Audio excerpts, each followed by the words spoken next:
Muslimun. Hadirin sekalian, Bapak dan Ibu yang saya hormati, terlebih dahulu marilah kita panjatkan puji dan syukur kepada Allah Subhanahu wa taala. Salawat serta salam tak lupa kita haturkan kepada Nabi kita, Nabi Muhammad Sallallahu Alaihi Wasallam, dan para keluarganya, sahabatnya, dan kepada seluruh bagi kesetianya hingga akhir zaman nanti. Hadirin sekalian, kita lanjutkan kajian kita yang kedua.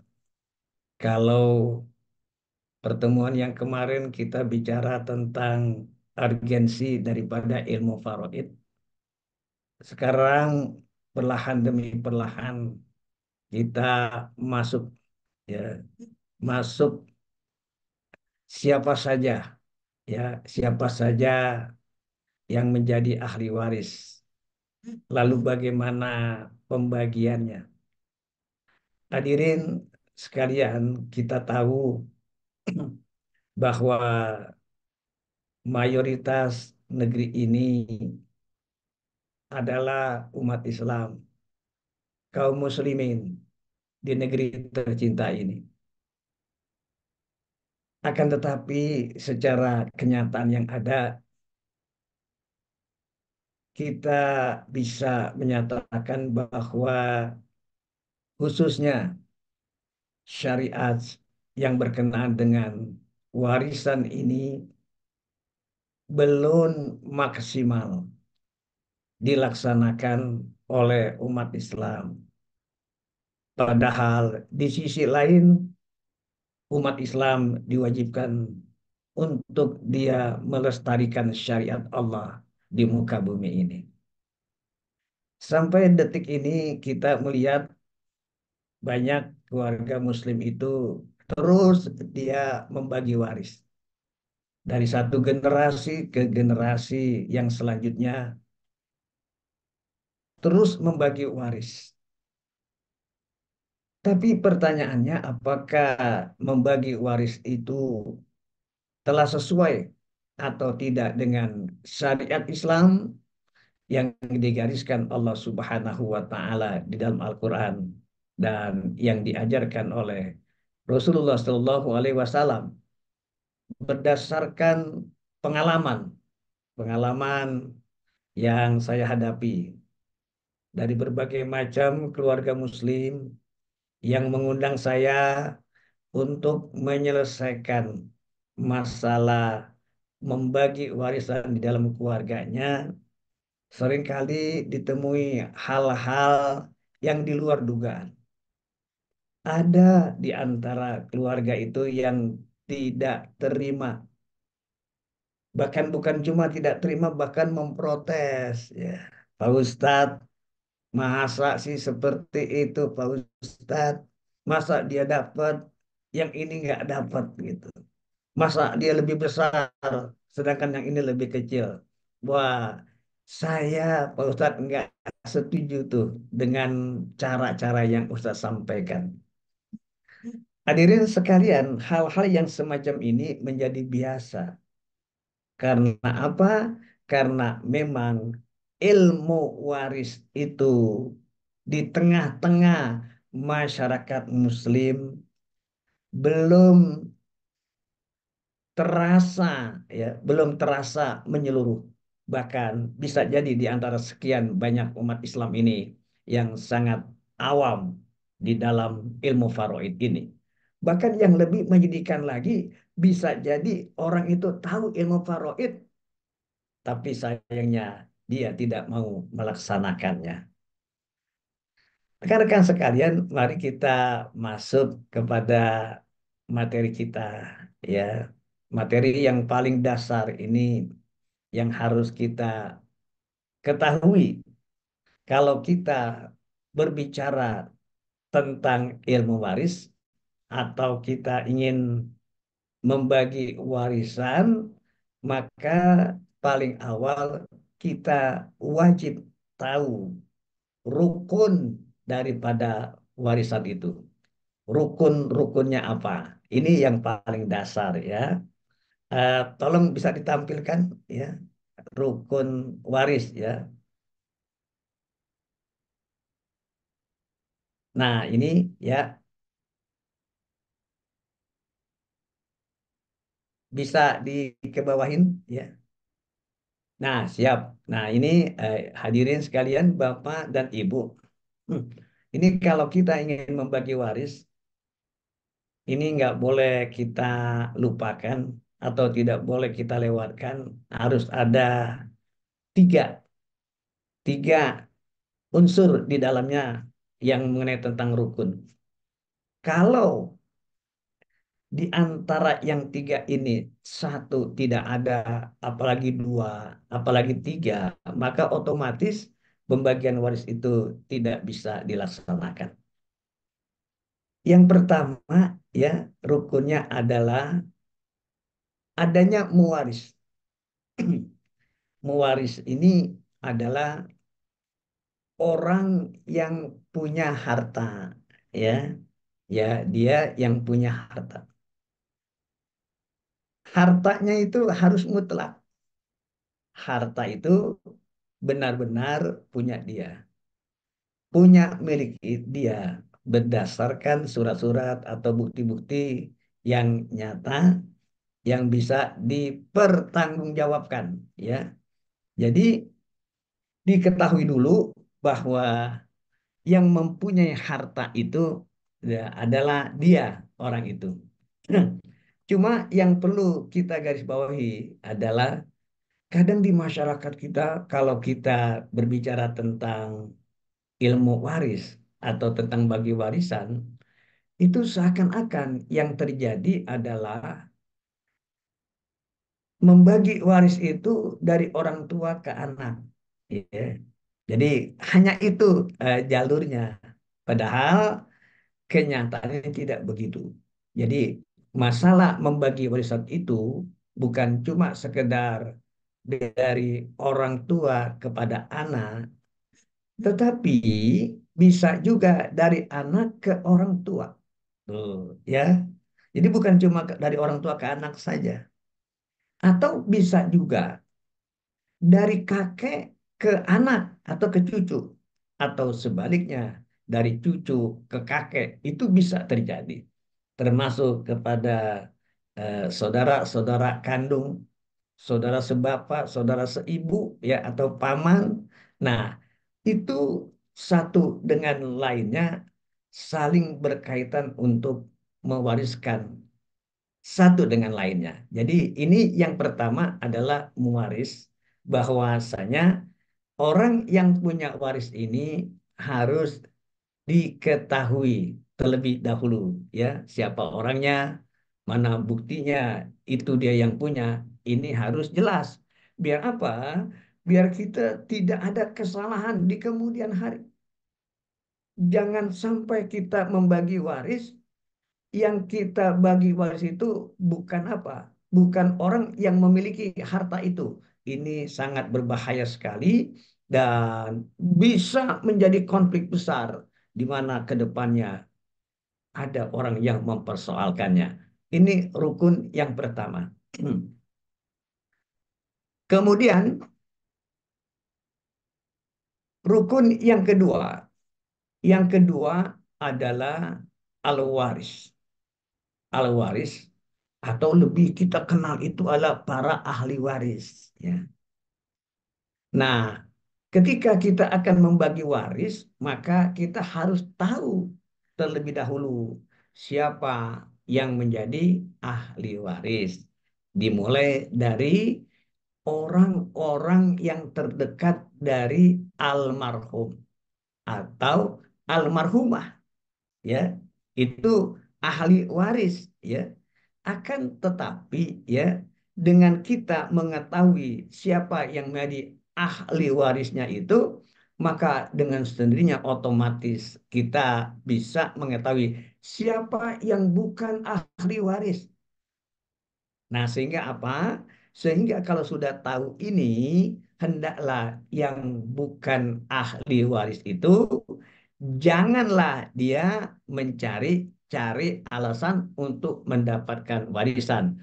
Ini akan menjadi kisru, akan menjadi masalah, termasuk juga ya yang bukan ahli waris itu jangan banyak turun campur.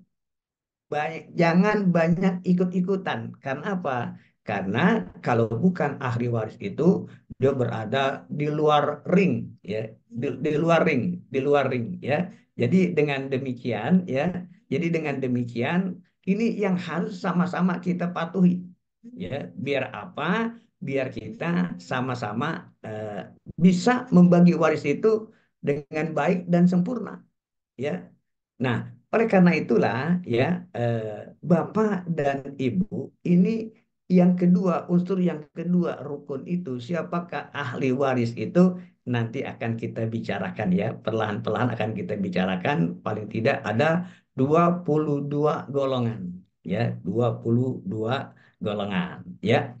Lalu yang ketiga, ketika kita akan membagi waris itu hendaklah ada hartanya ya, ada kekayaannya, ya. Sekecil apapun ya itu adalah hartanya yang punya waris. Nah, ini kita harus jaga dengan sebaik-baiknya. Kenapa demikian? Karena ini adalah hak-hak mereka yang harus disampaikan kepada al-maurus ya atau kepada al-waris, kepada para ahli waris, karena harta ini al-miras atau al-maurus atau atirka itu memang pada dasarnya milik daripada al-waris atau orang yang sebagai ahli ahli waris. Nah, inilah Bapak dan Ibu ya yang paling dasar yang harus kita ketahui bahwasanya ya bahwasanya dalam kita membagi waris itu harus ada rukunnya. Rukunnya ada tiga. Yang pertama muwaris. Muwaris artinya adalah orang yang punya waris, ya, orang yang punya waris. Lalu yang kedua adalah alwaris, ya, ahli warisnya, orang yang bakalan dapat waris. Nah, itu telah kita tentukan siapa-siapa saja. Lalu yang ketiga adalah al-maurus atau atirka atau hartanya, ya. Tiga. Jadi secara gampang saya katakan ada orang yang punya, ya, orang yang punya harta. Lalu ada orang yang akan dibagi hartanya dan ketiga adalah hartanya, ya. Nah, ini rukun-rukun ini harus dilengkapi dengan beberapa persyaratan, ya. Jadi kalau persyaratan ini tidak tertulis di sini, bisa Ibu dan Bapak mencatatnya, ya. Apa saja, ya? Yang pertama persyaratannya, ya, ada tiga juga nih. Persyaratan ada tiga, ya. Persyaratan ada tiga. Yang pertama adalah orang yang punya waris, orang yang punya harta, dia harus mati terlebih dahulu, ya. Jadi nggak ada istilah bagi waris itu orangnya masih hidup, ya. Ini ada cerita, Pak Ustadz, ini saya punya harta banyak. Terus eh, keluarga saya juga, anak-anak saya juga banyak, ya. Rumah saya ada 10, anak ada 5. Jadi saya khawatir mereka nanti kalau saya mati pada ribut, pada berantem, pada berebut. Maka selagi saya hidup, maka saya membagi membagi waris. Ibu dan bapak bisa jadi orang ini, bapak ini maksudnya baik. Maksudnya baik. Akan tetapi apa yang dilakukan itu tidak sesuai dengan syariat Islam. Tidak sesuai dengan ilmu faraid. Kenapa? Karena persyaratan membagi waris itu di mana yang punya waris harus meninggal terlebih dahulu. Kalau belum meninggal, maka warisan belum jatuh atau belum bisa jatuh. Lalu apakah bisa membagi harta itu ketika yang punya waris itu masih hidup? bisa saja, tapi tidak melalui jalur waris, bisa melalui jalur jalur hibah. Jadi kalau yang masih hidup ya mau membagi hartanya kepada anak-anaknya, lalu bisa menyatakan saya hibahkan rumah ini, mobil ini dan lain sebagainya.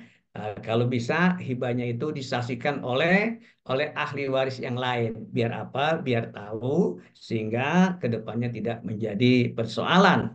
Lalu yang kedua, ketika kita membagi hibah, maka hendaklah azas keadilan itu harus betul-betul kita miliki. Jangan sampai yang satu lebih besar, yang satu kecil banget. Ini akan menimbulkan kecemburuan dan punya efek yang tidak bagus. Hadirin sekalian, Bapak dan Ibu, ya, bahwasanya yang namanya mewaris atau orang yang punya harta, kalau dia ingin membagi waris, maka hendaklah dia dalam posisi meninggal. Kalau belum meninggal, maka tidak bisa membagi membagi waris. Kemudian al-waris, orang yang akan mendapatkan, ya, orang yang mendapatkan harta waris, ya, orang yang akan mendapatkan harta waris, ya, maka persyaratan yang paling pokok dianya hidup, ya, dianya hidup. Jadi kebalikan, kebalikan. Kalau yang punya harta dia harus mati posisinya, maka yang nerima harta ahli waris itu dia dalam keadaan hidup. Ya, kalau dia dalam keadaan meninggal atau mati, maka dia tidak berhak mendapatkan warisan. Meskipun nanti soal kematian itu dilihat posisinya. Yang lebih dulu mana meninggalnya? Kalau yang lebih dulu meninggalnya yang punya harta, ya, lalu setahun kemudian ahli waris meninggal. Walaupun nanti meninggal lagi, tetap ahli waris itu mendapatkan harta warisan. Kenapa? Walaupun dia meninggal, pada saat yang punya waris itu meninggal, dia masih hidup. Jadi kita ini harus hati-hati. Ya, kita orang yang bakal dapatkan warisan ini, walaupun dia sudah meninggal. Misalkan dia meninggal tahun 2022,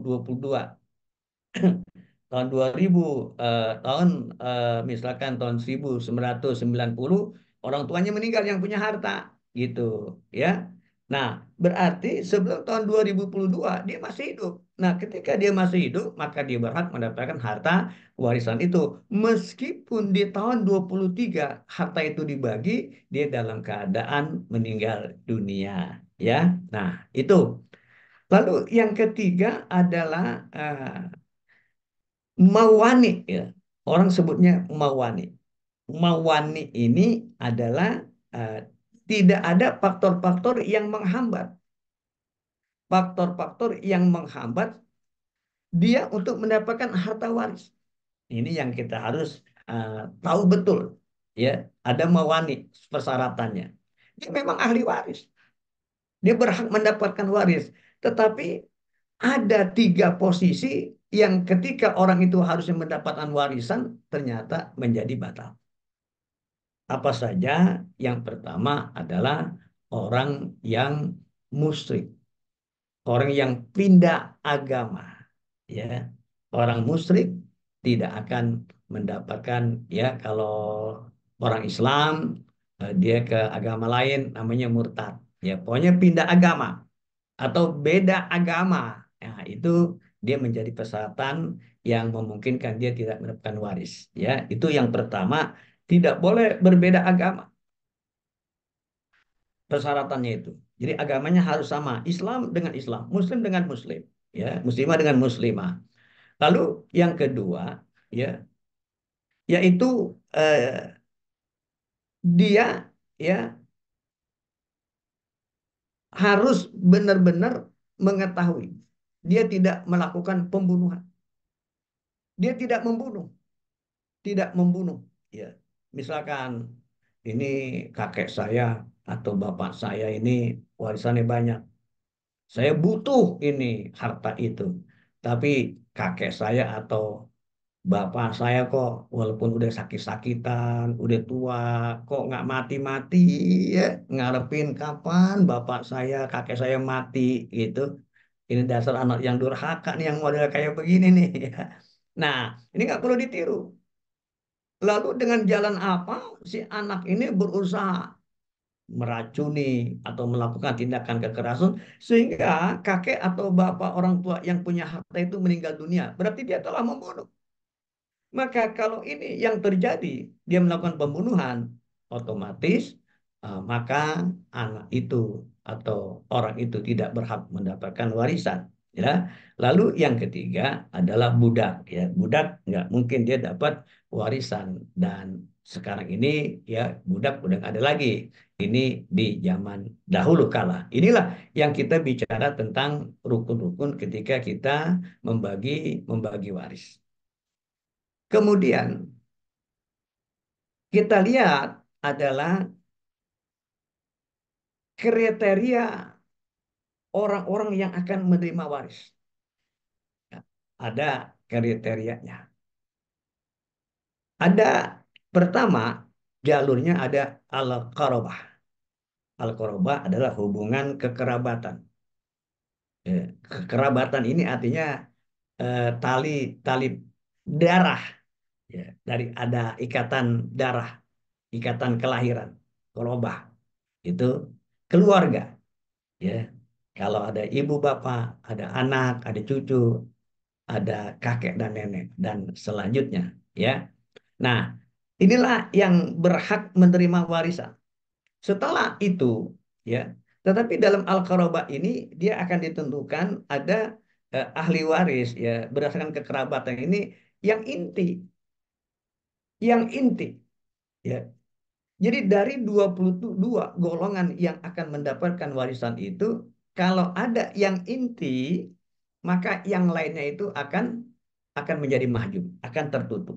Ya, jadi akan terhalang selagi ada keluarga yang terdekat, keluarga inti. Ya, nanti kita bicarakan siapa saja keluarga inti itu. Lalu yang kedua, ya kriterianya adalah musaharah. Musaharah ini ada hubungan pernikahan atau perkawinan. Ya, suami, istri, ya itu saling mewariskan satu dengan lainnya.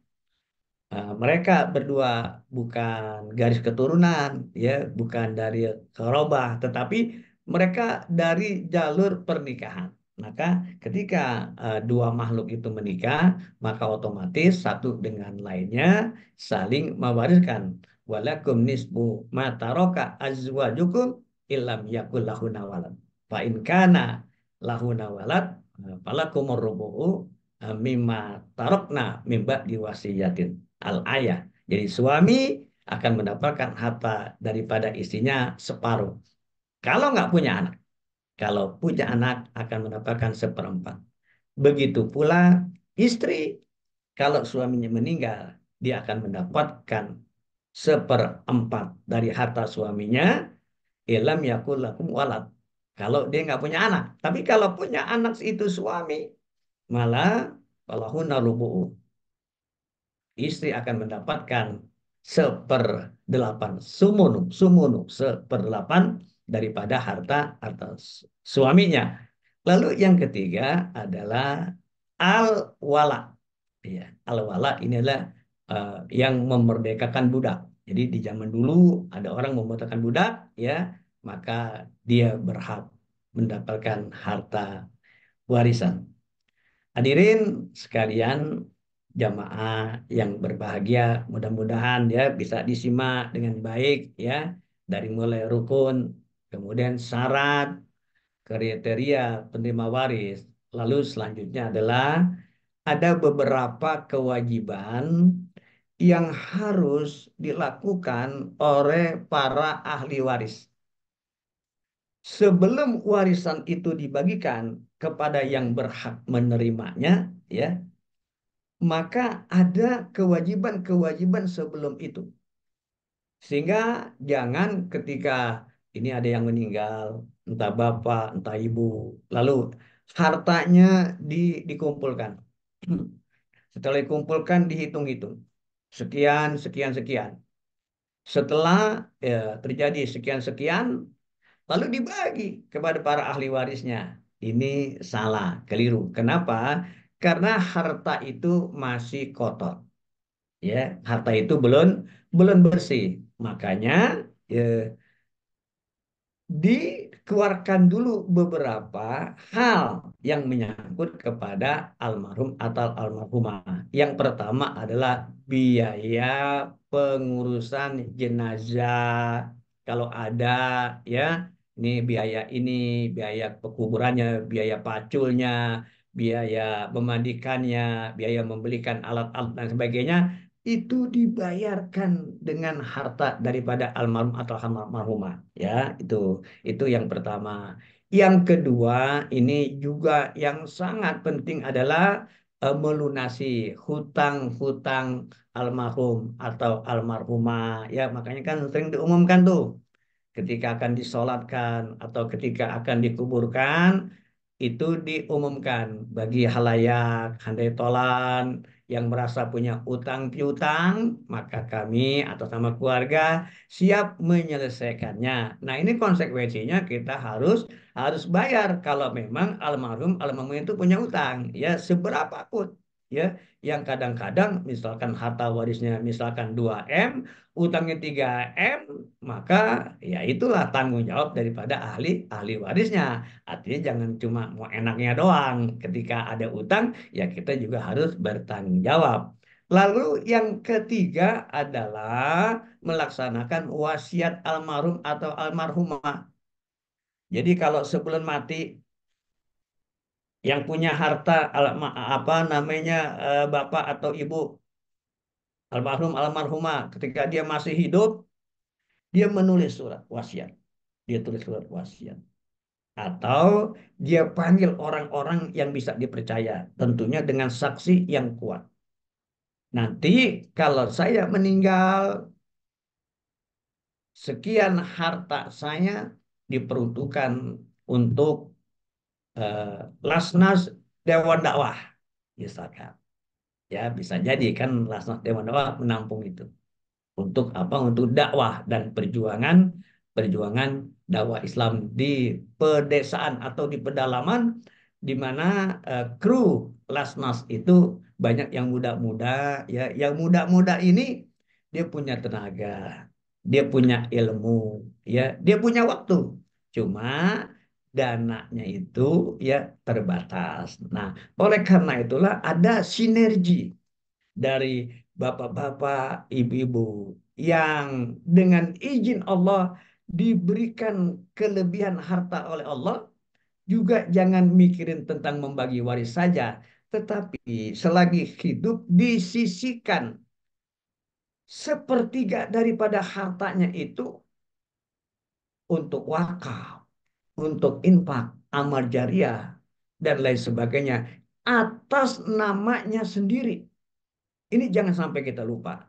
Kita serahkan kepada Lasnas Dewan Dakwah yang memang begitu banyak program-program sosial dan program kemanusiaan, bukan cuma di kota-kota besar, tapi sampai ke pelosok-pelosok pedalaman yang orang jarang masuk ke sana. Bahkan kita lihat bagaimana jalanan yang begitu rusak berat ditempuh dengan motor berjam-jam, samping kiri dan kanan itu hutan belantara yang tidak sedikit halangan dan rintangan siap menerjang, tetapi bagaimana dai-dai Dewan Dakwah melalui Lasnas Dewan Dakwah tidak memikirkan itu. Yang penting adalah bagaimana diberikan seluruh apa yang ada pada dirinya, pikirannya, ilmunya, tenaganya, waktunya untuk apa? Untuk berdakwah di pelosok-pelosok pedalaman. Jadi wasiat ini penting untuk apa? Untuk menolong diri kita sendiri. Jadi kepada ahli waris yang akan membagi waris, lihat dulu sebelum ahli waris dibagi yang tiga ini. Nah, satu di antaranya adalah wasiat. Ya, wasiatnya berupa apa? Berupa rumah, berupa tanah, berupa uang. Itu sebelum bagi waris harus benar-benar disampaikan kepada yang berhak sesuai dengan apa yang tertulis dari almarhum atau almarhumah. Jadi sekali lagi saya ingatkan kepada ibu dan bapak, ketika kita punya harta, Allah berikan kita kesempatan untuk mengelola harta yang ada di alam dunia ini betul untuk kita berbagi kepada anak-anak kita, berbagi kepada cucu-cucu kita, berbagi kepada para ahli waris, tapi juga jangan lupakan kita berbagi kepada diri kita sendiri. Inilah kira-kira yang apa yang kita sampaikan yang berkenaan dengan rukun keluarga waris, lalu kewajiban sebelum pembagian waris. Kita lanjutkan di halaman yang selanjutnya.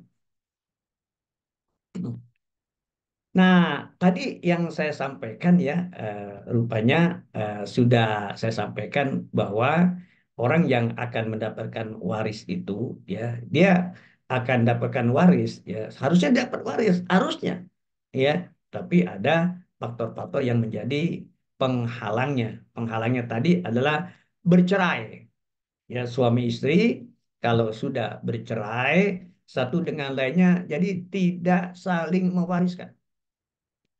Ya, saya ulangi, kalau pasangan hidup suami dan istri sudah bercerai, maka tidak saling mewariskan. Tapi ingat, status anaknya masih terus berlaku walaupun ibu dan bapaknya itu bercerai, ya. Jangan sampai anaknya menjadi terbengkalai atau terkatung-katung. Yang kedua tadi saya katakan beda agama, ya, atau murtad, ini nggak bakalan, ya, nggak bakalan, ya, dia mendapatkan itu lalu dia ngebunuh, lalu yang namakan perbudakan. Nah, kemudian urutan untuk melaksanakan itu adalah tadi saya sampaikan, kumpulkan dulu tuh hartanya sebanyak-banyaknya yang dimiliki oleh almarhum atau almarhumah, dikumpulkan.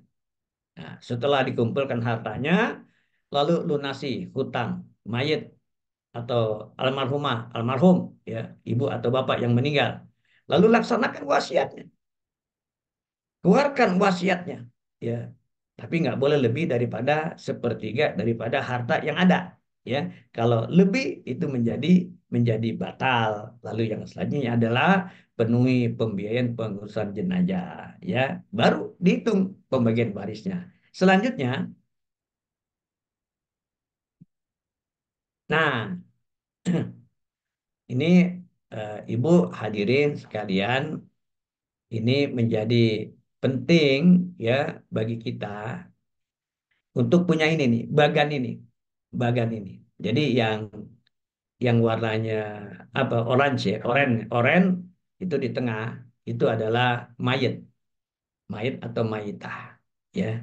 Dia mayit, misalkan eh, suami meninggal, berarti yang dekat adalah istrinya, istri, ya.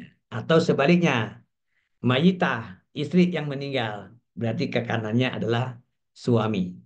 Berarti pasangan hidup itu saling mewariskan.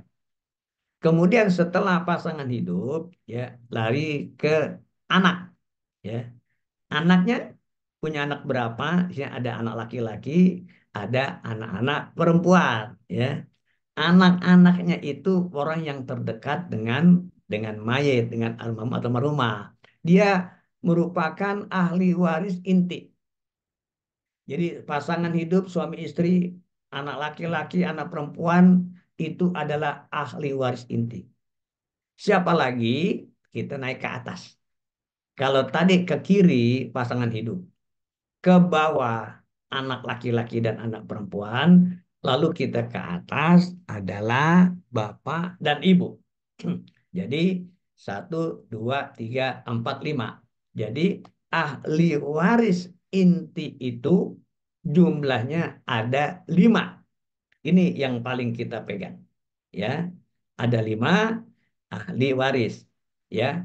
Misalkan istri meninggal, yang pertama ahli warisnya adalah suami, suami, kedua anak laki-laki, ketiga anak perempuan, keempat bapak, kelima ibu.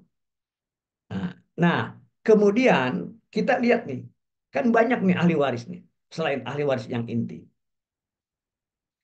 Kalau ada ahli waris yang inti, maka semua ahli waris yang lain itu menjadi mahjub, menjadi terhalang, tidak mendapatkan warisan.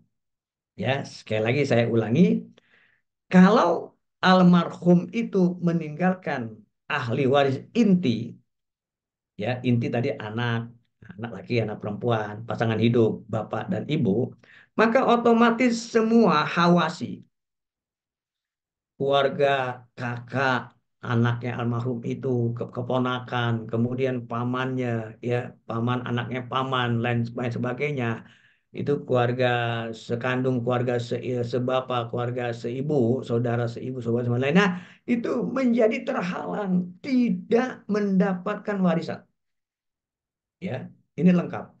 Atau bisa juga bahasa gampangnya, kalau almarhum itu punya anak perempuan, anak laki-laki, ya, almarhum atau almarhumah punya anak laki-laki, walaupun satu orang, maka semua akan tertutup kecuali keluarga inti. Tuh, ya. Nah, sekarang kita bacakan. Siapakah ahli waris dari almarhum? Kalau dia istri berarti suami, kalau dia suami berarti istri. Baik. Lalu kita masuk ke bawah, ada anak laki-laki, lagi ada anak perempuan. Nah, kita lihat ya.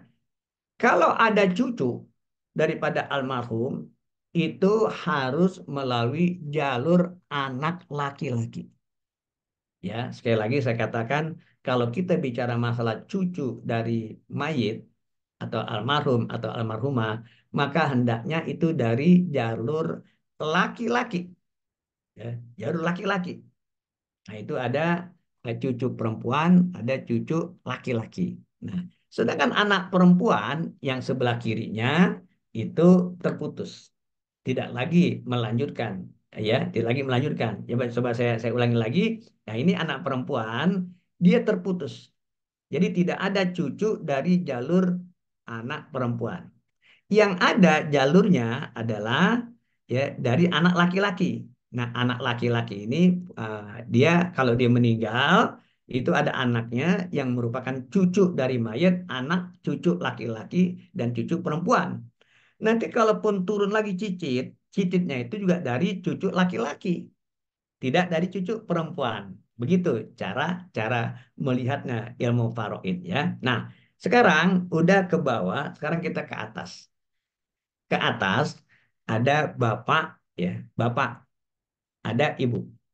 Ingat, kalau misalkan ini ada anak laki-lakinya satu, bapaknya nggak ada, ibunya juga nggak ada, yang lain juga pun tidak masuk. Karena apa? Anak laki-laki kuat menghalangi. Begitu pula sebaliknya, ini ada bapak, anak laki-laki nggak ada, gitu. Tapi ada bapak, semuanya pun juga akan terhalang oleh bapak kecuali keluarga keluarga inti. Ya, dari bapak ini muncul kakek dan nenek. Tuh, dari bapak, kakek dan nenek. Sedangkan dari jalur ibu cuma nenek saja, tidak kakek. Ya, nanti akan ketemu antara nenek dari jalur bapak, nenek dari jalur jalur ibu. Nah, itu.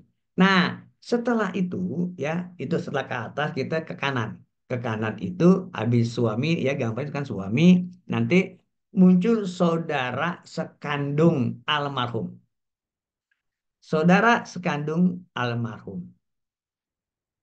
Ada yang laki, ada yang perempuan. Saudara kandungnya, ya.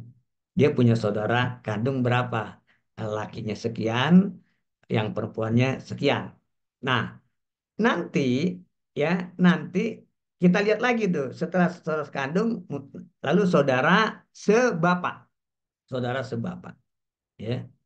Habis saudara sebapak, nanti saudara seibu. Dia di jalur yang sebelah kiri, ya, karena dari jalur istri. Nah, kalau saudara sekandung itu juga meninggal dunia, maka yang dapat waris itu ya anak dari saudara kandung. Tetapi anaknya saudara sekandung yang laki-laki. Anak saudara-saudara sekandung laki-laki dan anaknya juga laki-laki. Nah, lihat ya, kita harus jeli. Nah, kalau saudara yang perempuan itu dia tidak menurunkan lagi anaknya, putus begitu, ya. Nah, sama juga nanti dengan saudara sebapak, ya, itu juga saudara yang laki-laki, saudara kandung laki-laki sebapak. Dia baru menurunkan anak laki-lakinya toh. Kalaupun dia punya anak perempuan dan laki-laki, yang cuma mendapatkan waris itu adalah anak laki-lakinya. Nah, lalu naik ke atas. Bapak juga punya saudara. Ya, bapak punya saudara yang disebut dengan paman, ya, paman sekandung. Ya, paman sekandung, ya, ada paman sebapak. Ya, paman seibu nggak ada. Jadi paman sekandung dan paman sebapak. Dia juga berhak mendapatkan warisan. Tapi ingat yang tadi saya bilang, kalau bapak ada, dia hilang. Anak laki-laki ada, dia hilang. Atau ada cucu laki-laki, dia hilang. Artinya kalau ada keluarga inti, maka yang kanan ini, yang hawasi akan hilang. Nanti kita akan bicarakan tentang mahjub, ya, mahjubnya, tertutupnya. Ini juga dari paman kandung yang dapat warisan adalah anak laki-laki, anak paman yang laki-laki. Paman yang seibu, ya, paman yang sebapak juga akan menurunkan anak laki-laki. Yang perempuan itu tidak mendapatkannya. Nah, kira-kira inilah yang kita pelan-pelan, ya, pelan-pelan kita lihat siapakah saja yang menjadi ahli waris. Kalau kita lihat dari sini, maka dengan sendirinya, ya, mohon maaf, 1000 kali maaf, ya, saya pribadi tidak menyudutkan orang lain, tetapi dari bagian ini dapat saya katakan bahwa anak angkat, ya, anak angkat, ya, itu bukan bagian daripada ahli waris. Jadi sehingga anak angkat secinta apapun bapaknya kepada anak itu, atau anak itu betapa cintanya kepada orang tua angkatnya, dia tidak berhak mendapatkan warisan. Itu yang pertama. Lalu yang kedua adalah, mohon maaf lagi nih, yang namanya para mantu, ya. Para mantu itu jangan terlalu banyak ikut campur, ya. Kalau memang dia bukan jalur daripada ahli waris. Yang punya jalur ada istrinya. Biar aja istrinya itu, ya, membicarakan kepada saudara-saudaranya. Biar apa? Biar tidak menambah persoalan, ya. Kira-kira demikian ya, Akhi, ya, Ustadz Yoga, Baik, apa baik, yang baik. saya paparkan, ya. Mudah-mudahan sementara dapat diterima, nanti kita bisa ada pertanyaan. Ya, syukran, jazakallah khair, Ustaz.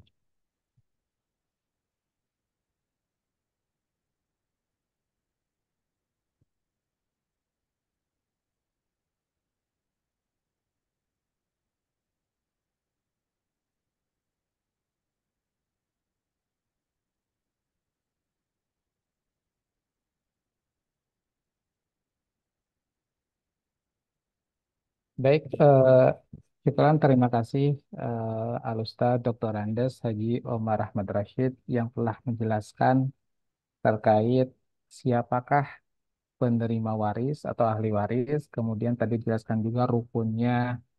Oh, ternyata udah semangat banget, Ustaz. Udah ada yang Ya, angkat tangan, Ustaz. oh gitu. Nah, Ya, tim Lasnes gimana? Mau pertanyaan dulu atau mau video yang ada video yang mau disampaikan?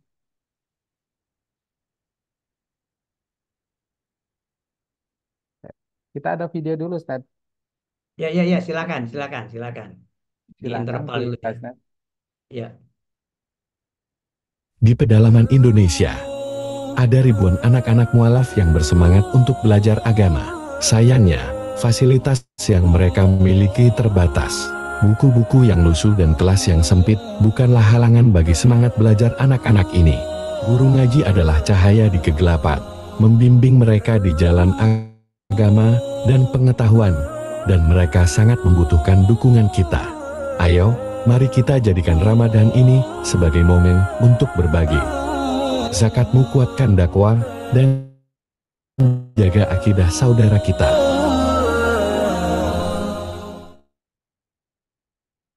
Ya, itulah salah satu dai kita yang ada di daerah Papua ya. Tadi juga saya lihat ada salah satu teman seangkatan itu ada namanya Kabir Kokop. Nah, beliau asli Papua, kemudian sekarang berdakwah di Papua, membina masyarakat umat Islam di sana yang luar biasa perjuangannya. Kemudian saya sempat tanya juga, perjuangan untuk ke Papua itu luar biasa. Nggak kayak kita, jalannya bagus, aspal. Kalau di sana itu jalannya alamiah, masih tanah, banyak bebatuan. Jadi mari para jamaah, jika ada yang ingin bergabung bersama kita, bersama Lasnas Dewan Dakwah, yang ingin menitipkan infaknya, zakat, sedekahnya untuk kita salurkan ke masyarakat-masyarakat di pedalaman untuk menguatkan dakwah-dakwah pada dai-dai Dewan Dakwah yang ada di lapangan, silahkan nanti bisa menghubungi Lasnas Dewan Dakwah Islamiyah Indonesia yang berkantor di Keramat Raya 45. Dan nanti ada apa namanya call centernya juga. Baik, kita masuk ke sesi tanya jawab. Alhamdulillah ada yang sudah angkat tangan. Eh, Bapak Salim. Silahkan kepada Bapak Salim untuk menyampaikan pertanyaannya. Terima kasih, Ustadz.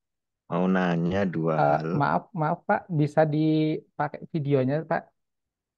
Izin Pak.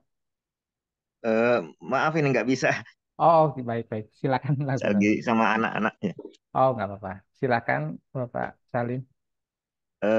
Pertama, mengenai harta yang ya umumnya kalau misalnya kayak kita di kampung itu kan tidak ada istilahnya perjanjian pranikah atau harta gono gini gitu ya. Nah, ketika tiba-tiba ada kerabat yang meninggal, itu bagaimana? Apakah harus diatur dulu, disisihkan harta gono gini, padahal mereka tidak tidak menggunakan itu ya, ataukah langsung saja dibagi sesuai syariat, semua harta yang ditinggalkan mayit ini ya harta dia gitu, bukan bukan dikurangi dulu dengan sekian persennya untuk istri. Itu yang pertama. Terus yang kedua, bagaimana halnya dengan cucu, cucu laki-laki dari anak laki-laki yang bapaknya sudah tidak ada, tapi saudara-saudaranya masih hidup gitu. Apakah dia terhalang ya, ataukah diberikan yang konon namanya wasiat wajib gitu, kepada cucu tersebut yang bapaknya sudah tidak ada, tapi saudara-saudara bapaknya, yaitu anak dari mayit itu masih ada. Pada saat misalnya mayit tidak meninggalkan wasiat apa-apa, ya, atau mayit meninggalkan wasiat untuk mewakafkan bidang tanah ke masjid dan itu sudah memenuhi sepertiga dari harta yang dia tinggal, sehingga kalau dikurangi lagi dengan jatah cucu maka jatah untuk ahli waris akan semakin berkurang. Terima kasih. Terima kasih kepada Bapak Salim. Dipersilahkan kepada Al-Ustadz Dr. Andes Haji Omar Ahmad Rashid. Menjawab. Dipersilahkan Ustadz. Maaf Ustadz, suaranya Ustadz.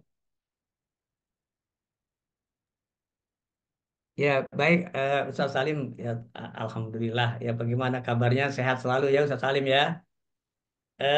Gini, memang menjadi persoalan di keluarga Muslim, ya, di banyak keluarga Muslim, di mana kesalahan atau kekeliruan yang sangat besar adalah ketika tidak, ya, tidak membagi atau menentukan hartanya masing-masing. Jadi kalau dalam syariat itu kan suami hartanya berapa, istri itu berapa. Ini kan harus jelas. Nah, Islam memang tidak mengenal harta gono gini. Nggak ada yang semacam itu. Nah, misalkan, saya misalkan, waktu belum nikah, ya, istri membawa rumah. Membawa rumah. Nah, rumah yang dibawa istri, dari mulai dia belum nikah, itu sampai kapanpun tetap milik istri. Sama juga yang dibawa oleh suami. Ya, apapun yang dibawa oleh suami itu menjadi milik suami. Ya, itu kita lihat di dalam surat An-Nisa ayat 7. Lirrijali nasibum mimma tarakal walidani wal aqrabun. Walin nisa'i nasibum mimma tarakal walidani. Bagi laki-laki ada bagian apa yang ditinggalkan orang tuanya dan kerabatnya. Dan bagi perempuan juga ada bagian apa yang ditinggalkan orang tuanya dan kerabatnya. Jadi hartanya masing-masing. Jadi nggak boleh ya satu dengan lainnya saling mengambil. Lalu yang kedua, kalau misalkan dua-duanya nggak punya harta, lalu berusaha, ya, entah dagang, entah bekerja, ya, maka itu harta yang didapat ketika di dalam pernikahan. Hmm. Maka kalau ini kita lihat dalam surat An-Nisa ayat 32. Wala tatamannau ma faddalallahu bihi ba'dukum ala ba'din lirrijali. Ya, al-ayah. Janganlah kamu iri atas apa yang Allah karuniakan kepada kamu. Bagi laki-laki ada bagian atas apa yang diusahakan. Dan bagi perempuan ada bagian atas apa yang diusahakan. Nah, itu. Jadi ketika pasangan hidup itu satu ada yang meninggal, ya, misalkan suami meninggal, ya, kita lihat yang dibawa oleh suami sebelum nikah apa saja. Lalu waktu menikah dalam pernikahan itu perkawinan dia bekerja misalkan hartanya apa saja itu punya harta suami.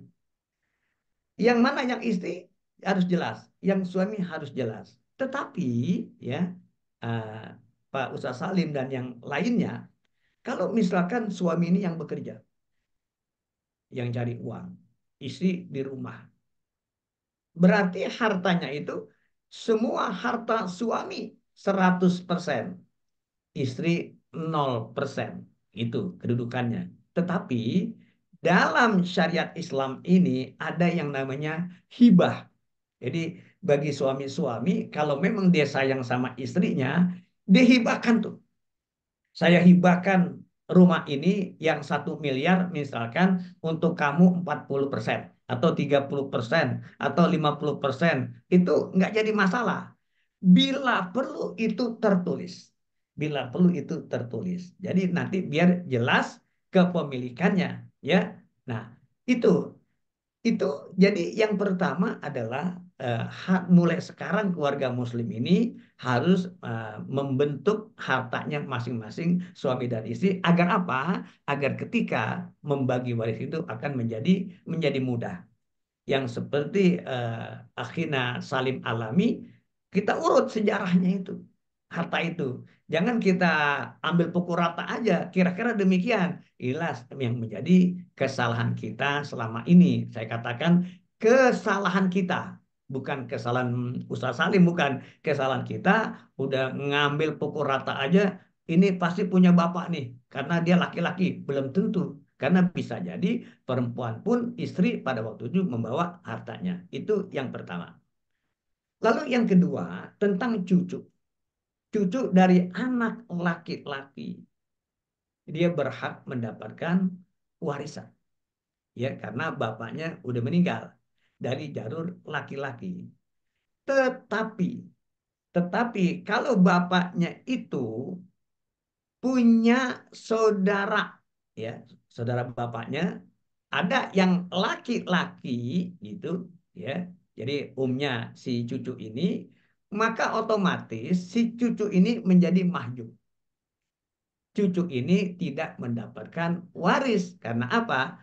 Ada faktor yang menutupinya, yaitu siapa? Paman dia sendiri, yaitu saudara dari bapaknya. Kalau saudara bapaknya itu semuanya perempuan, maka cucu ini akan mendapatkan. Jadi kalau ada yang laki saudaranya, maka otomatis yang laki-laki itu akan menutup daripada cucu yang dari bapak yang sudah meninggal. Kira-kira itu Pak Ustadz Salim ya. Nanti kalau kurang paham bisa ditanyakan lagi. Baik, terima kasih Alustad Omar. Silakan ada yang mau ditanyakan lagi. Oh ini ada tambahannya Ustaz. Ya, Kalau sudah terlanjur bagaimana Ustaz? Terlanjur tidak ada perjanjian di awal Ustaz. ya, ya. Emang ini banyak hal yang seperti ini. Eh, dalam kasus-kasus yang saya alami pun sedemikian itu ya di apa di keluarga Muslim. Tinggal persoalannya adalah dipanggil aja keluarga-keluarga yang sudah terbagi itu dimusyawarahkan. Ini ternyata kita salah nih. Ternyata kita keliru dalam pembagian waris ya. Jadi artinya kita duduk bareng ya, kepala dingin ya, kita mohon petunjuk dari Allah ya, mudah-mudahan ya dengan niat baik ya kita bisa menyelesaikan persoalan itu dengan karena apa? Karena gini ya, Bapak dan Ibu hadirin sekalian, ini penting kita bicarakan sampai tuntas ya. Karena masalah warisan ini kan yang saya katakan orang bagi waris saja tuh sampai sekarang. Turun temurun membagi waris. Padahal kalau salah atau keliru, kita lihat dalam surah An-Nisa ayat 14, wa may ya'sillaha wa rasulah wa yata'adda hududahu yudkhilhu naron khalidan fiha walahu azabun muhin. Siapa orang yang durhaka kepada Allah, durhaka kepada Rasul, lalu melanggar batasan-batasan hukum warisan, ya, niscaya akan kami masukkan ke dalam neraka untuk selama-lamanya. Masuk neraka untuk selama-lamanya. Walau ada muhin dan baginya siksa yang sangat menghinakan. Kenapa? Karena melanggar atau melawan aturan Allah ya. Makanya kalau bagi yang udah terlanjur, kita undang kerabat-kerabat saudara kita yang telah terimanya kita bicarakan ya dengan kepala dingin sambil kita mencari solusinya dan jangan lupa kita memohon ampun kepada Allah Subhanahu wa taala. Kira-kira begitu Ustaz Yoga. Baik, ya terima kasih Alustad Omar. Masya Allah, antusias sekali. Sekarang langsung ada yang angkat tangan lagi Ustaz. Ini ada Bapak Arif. Nah, kepada Bapak Arif Ya, silahkan. Ya, Assalamualaikum warahmatullahi wabarakatuh. Waalaikumsalam Waalaikumsalam. warahmatullahi wabarakatuh. Terima kasih Pak Ustadz Haji Omar Rasyid yang sudah menjelaskan secara rinci. Namun izinkan saya untuk bertanya terkait dengan waris juga. Eh, Iya, iya. Ketika seorang bapak meninggal dan memiliki anak 4, yang 3 laki-laki dan 1 perempuan. Nah, yang perempuan meninggal dunia dan telah memiliki anak 1 perempuan. Apakah anak perempuan tadi itu bisa mendapatkan hak waris dari yang dari garis ibu, ya karena kan garis ibunya ada laki-laki 3 juga gitu. Itu satu Pak Ustadz. Yang kedua, ketika si ahli waris si mayit tadi itu tidak memiliki harta tetapi membagikan hutang. Bagaimana cara membagi hutang itu untuk dibayar oleh ahli warisnya? Demikian Pak Ustadz. Terima kasih. Baik, Masya Ya, Allah. Dipersilakan Ustaz Omar. ya. Terima kasih Pak Arif ya. Yang pertama ini Pak Arif ini kawan saya nih, Ustadz Yoga Oh, nih. oh Masya Ustadz Allah. Yoga. Dia jamaah haji, Ketemu online jamaah ya Ustaz? jamaah haji jamaah dakwah gitu. Masya Allah. Ya. Barakallah Ustaz Arif. Mm. Jadi Amin. ya Pak Arif ini, jadi lihat seorang bapak ini punya anak 4, 3 laki-laki, 1 perempuan. Yang perempuan meninggal dunia. Pertanyaannya adalah meninggalnya duluan mana? Duluan si bapak apa duluan anak perempuan? Duluan Bapak. Kalau duluan bapak berarti anak perempuannya dapat dari dari warisan bapaknya. Cuma kan persoalannya waris itu belum dibagi kan? Belum dibagi sampai yang perempuan itu meninggal gitu. Inilah yang menjadi persoalan. Jadi seakan-akan ketika mau dibagi, wah ibu kamu udah meninggal. kagak kagak dapat harta. Padahal jatuh warisnya itu ketika bapaknya meninggal dunia. Jadi pada Hmm, saat meninggal dunia, misalkan tahun tahun 90, pada tahun 90, ya, anaknya yang 3 laki-laki, yang 1 perempuan kan masih ada semua. Nah, betul. jadi semua itu mendapatkan warisan. Lain halnya setelah tahun 90 tuh ada yang udah meninggal, itu lain soal gitu. Jadi tetap ibu yang meninggal itu mendapatkan warisan. Ya, nah warisan inilah kemudian bisa dialihkan ke cucunya, ke anak-anaknya gitu, Pak Arif. Jadi Iya. jadi itulah yang jadi mudah ketika kita lihat yang meninggal siapa dulu. Ternyata bapaknya. Berarti warisan itu sudah jatuh kepada anak-anaknya. Kalau di antara anak itu yang meninggal, ya nanti harta yang didapat dari warisan itu untuk cucu-cucunya, Pak. Atau untuk anak-anaknya daripada almarhum atau almarhumah.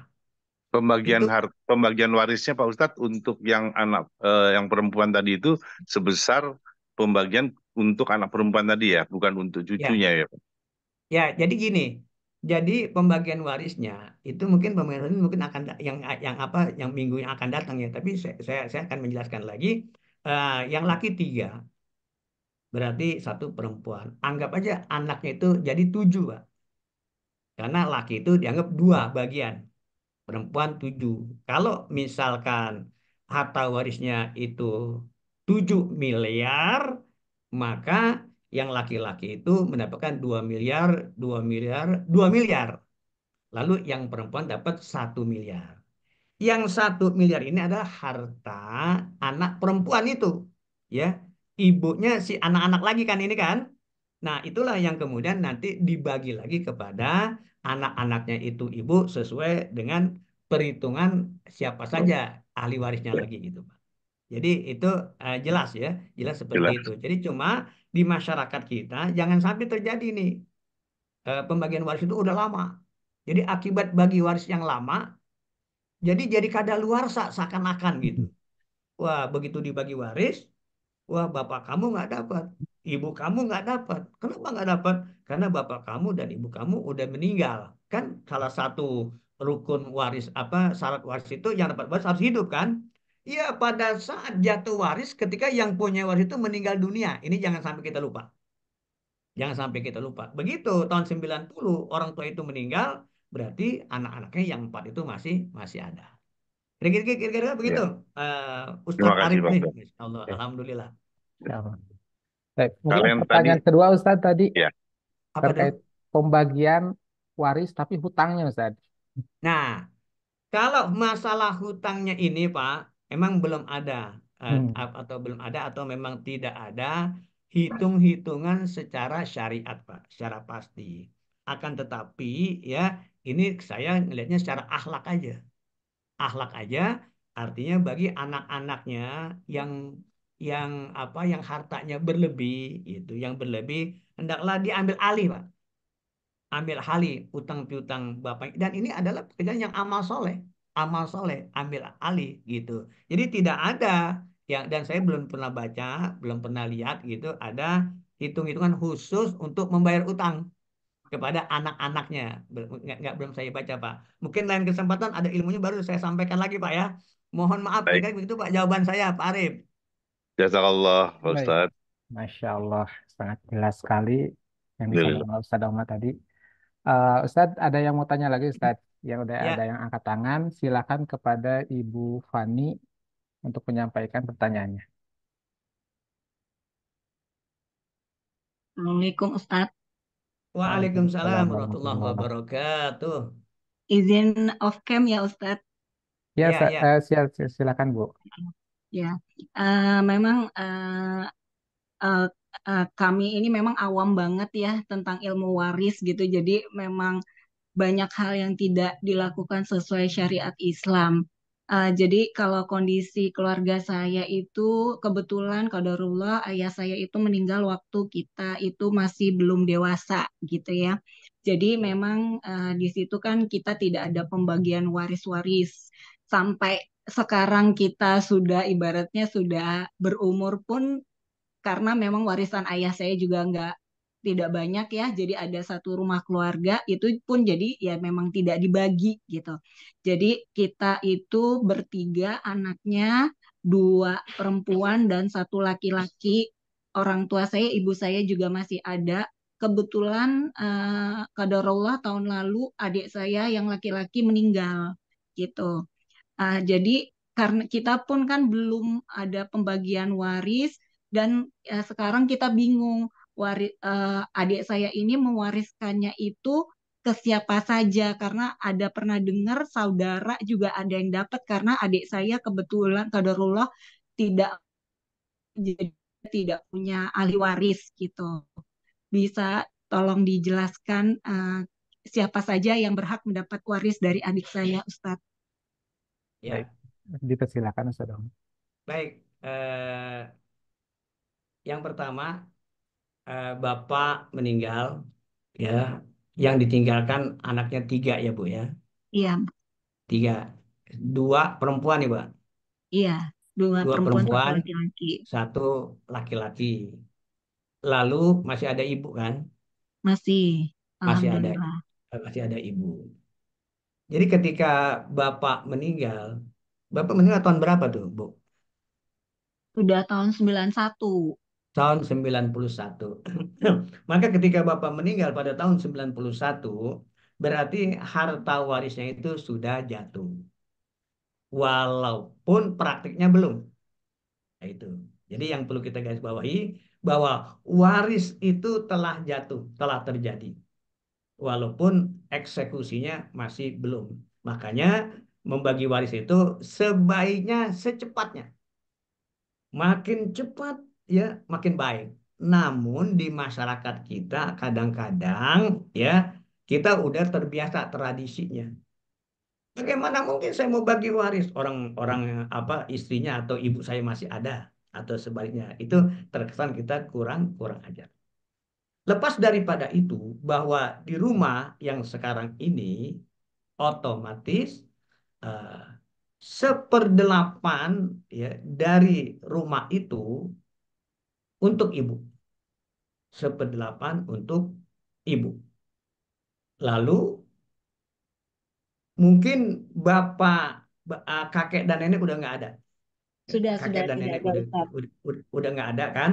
Berarti dia jatuh ke anaknya, jatuh ke anaknya yang dua perempuan, satu laki-laki, 7/8. Ya, 7/8 itu milik anak-anaknya.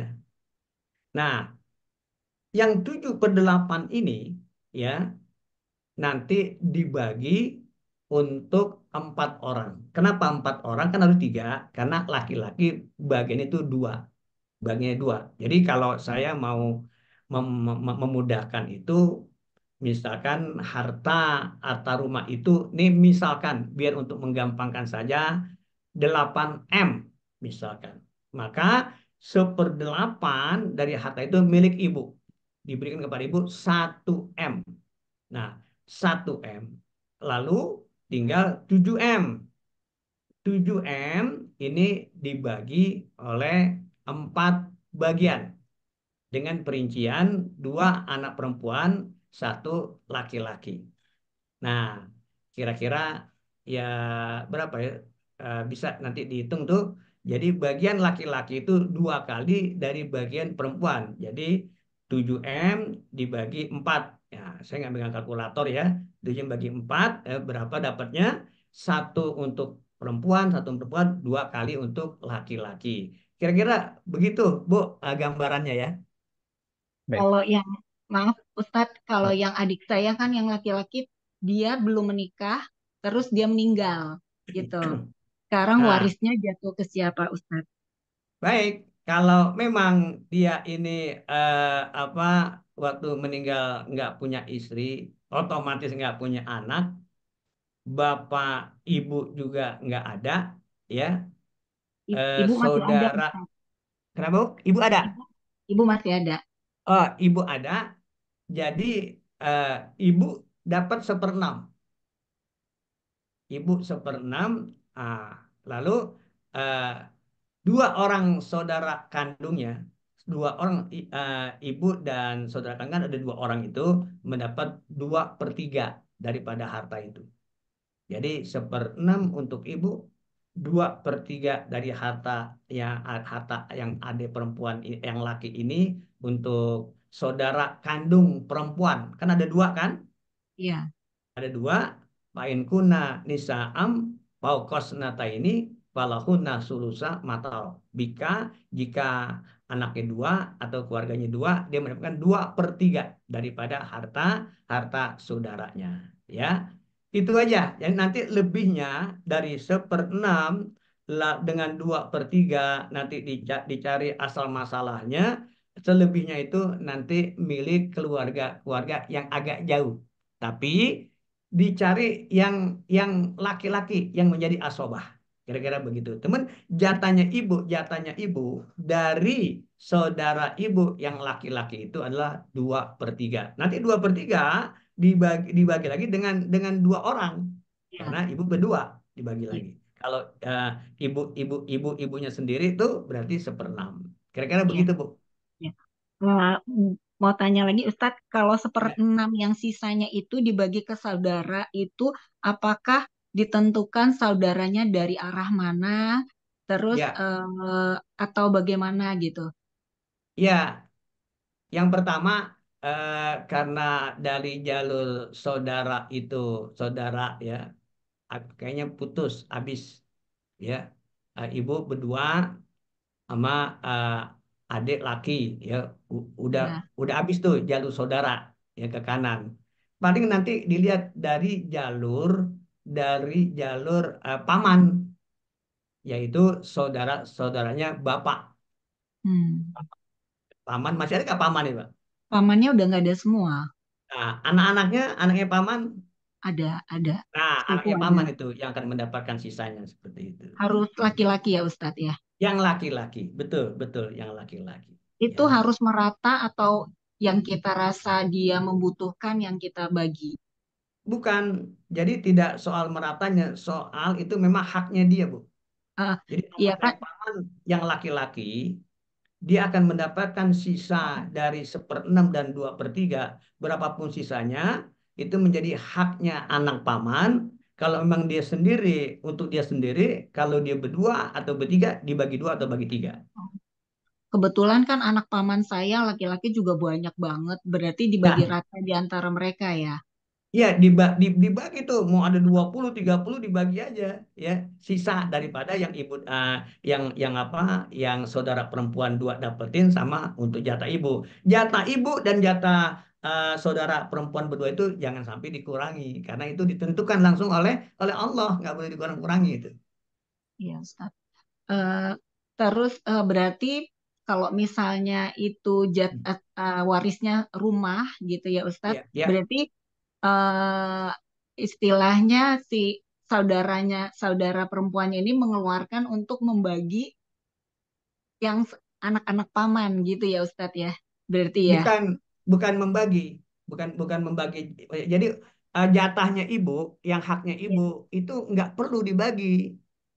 Jadi yang dibagi adalah misalkan uangnya tadi saya bilang uangnya misalkan 6 miliar misalkan. Jadi 1/6 semiliar punya ibu, punya punya ibunya ibu lah gitu, 1/6 gitu. Lalu dari 6 miliar ini dibagi 2/3, 12 berarti 4 miliar punya ibu berdua tuh, ya, punya saudara perempuannya berdua itu 4 miliar. Ibu itu 1 miliar. Jadi untuk anak-anaknya paman itu tinggal 1 miliar. Ada Ya. berapa anak paman-paman itu? Ya bagi yang 1 miliar itu. Uang ibu yang 4 miliar yang itu nggak diambil-ambil atau uang ibu, uang uang apa? Uang ibu yang 1/6 itu nggak dikotak-katik semuanya. Dia akan jadi utuh, Bu. Iya, ya Ustadz. Ya, lain halnya nanti kalau misalkan ibu udah dapat 4 M dibagi dua, kan sarang 2 M. Ya, sarang 2 M. Lalu ibu ingin membagi kepada orang lain, kepada anaknya paman, kepada siapa aja. Itu nggak jadi masalah lagi. Ya, ibu juga pengen ngirimin ke saya juga boleh, Bu, untuk hadiah lebaran. Nggak apa-apa, begitu. Gitu. Kira-kira begitu, Bu, ya?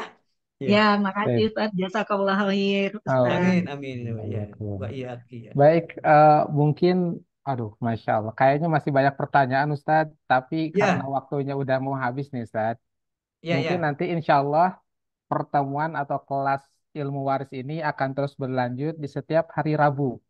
Insya Allah di Ya. Rabu depan Ustadz akan menyampaikan materi selanjutnya dan silakan dari para hadirin untuk mempersiapkan pertanyaan sebelum-sebelumnya. Mungkin untuk eh, sebelum ditutup, silakan Ustadz ada closing statement atau ada yang mau disampaikan terakhir. Ya, baik kepada Bapak dan Ibu ya. Memang eh, ilmu waris ini ilmu yang langka, ilmu yang langka. Sedangkan pembagian waris udah berjalan turun temurun gitu. Nah, kita harus mulai sadar, harus kembali kepada syariat Islam.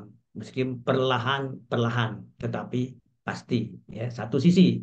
Sisi yang lain adalah ibu dan bapak kalau harta kita cukup banyak, jangan cuma bicara waris, tapi juga bicara masalah wasiat atau hibah kepada siapa? Kepada apa majelis taklim, kepada semacam kayak Lasnas ya, semacam kayak rumah matafid itu kita bagi wasiat untuk diri kita sendiri. Artinya kita tolong anak keturunan kita, keluarga besar kita, tapi juga kita tolong diri kita sendiri. Kira-kira begitu.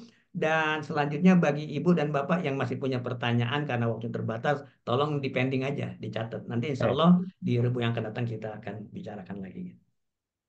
Baik, terima kasih banyak Al Ustadz Dr. Andes Haji Omar Ahmad Rashid yang telah menyampaikan materinya, yang telah menjawab semua pertanyaan dengan jelas. Ya, meskipun masih banyak pertanyaan dari para hadirin, insya Allah di Rabu depan kita masih akan bertemu lagi dengan materi tentang kelas waris, kelas ilmu waris yang selanjutnya. Para hadirin semuanya, insya Allah Lasnas Dewan Dakwah di setiap sore jam 4 sampai jam setengah 5 akan mengadakan kajian-kajian, di antaranya ada kajian yang saat ini kita adakan yakni kelas ilmu waris, kemudian nanti juga ada kajian ngaji sore bersama Ketua Umum Dewan Dakwah Dr. Adian Husaini, kemudian juga ada program Muslimah Series. Jadi silahkan para hadirin yang mau ikut, semuanya ikut hadir, ikut mengikuti kajian ini, dipersilahkan. Kemudian yang selanjutnya adalah mari kita semua dukung dakwah-dakwah para dai-dai Dewan Dakwah yang tersebar di seluruh pelosok negeri Indonesia ini, yang mana eh, dari tahun 1967 sejak dilahirkannya Dewan Dakwah Islam Indonesia, Dewan Dakwah sudah mengirimkan ribuan dai ke berbagai daerah. Ya, mari kita semua sama-sama berdakwah yang mudah-mudahan dengan amalan dakwah itu menjadi wasilah kita menuju surganya Allah Subhanahu wa taala. Sekali lagi terima kasih kepada pemateri kita pada sore hari ini, Al Ustaz Dr. Anas Haji Ahmad Rahmat Rashid, atas ilmunya. Semoga ilmunya menjadi Amin. bekal nanti di akhirat.